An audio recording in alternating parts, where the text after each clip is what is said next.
मंडळ जी प्रतिमा देते ती खरंच प्रतिमा देतो का? बाबांच्या हयातीपासून आतापर्यंत आजपर्यंत फोटो देण्याचा हक्क फक्त आणि फक्त बाबांच्या निवासस्थानालाच आहे आणि आहे.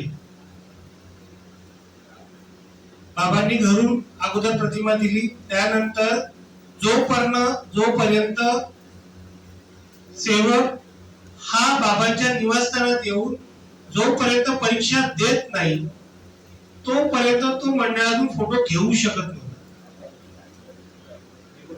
म्हणून मंडळ फोटो देत नाही तर बाबांच्या निवासस्थानातून फोटो जाते.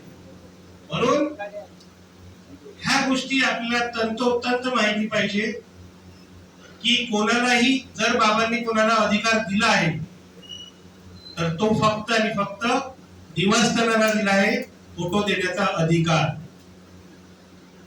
ते फक्त फोटो प्रिंट करून पैसे घेऊन ते सेवकाला द्यायचे, पण खरी परीक्षा जोपर्यंत बाबांच्या निवासस्थानात होत नाही, जी प्रथा आता पण सुरू आहे, जे आपण सर्व घेऊन जातो तेच ओरिजिनल काम, तेच ओरिजिनल शिकवण आपण बाबांची फॉलो करून राहिलो असं माझं ठाम मत आहे.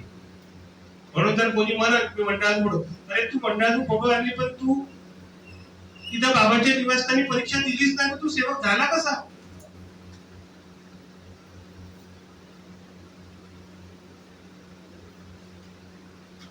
म्हणून छोट्या छोट्या गोष्टीचा जर विचार केला ना तर तुम्ही चांगल्या चांगल्या लोकांची तोंड बंद करू शकता. पण हे विचारच नाही होत.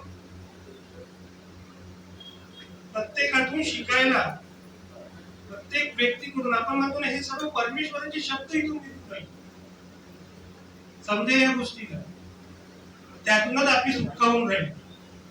कोणी आपल्याला बाबांनी आपल्याला गुलाम नाही बनवले, कोणती संस्था आपल्याला गुलाम नाही बनवू शकते. आम्ही गुलाम बनू तर फक्त बाबांच्या शिकवणीचे.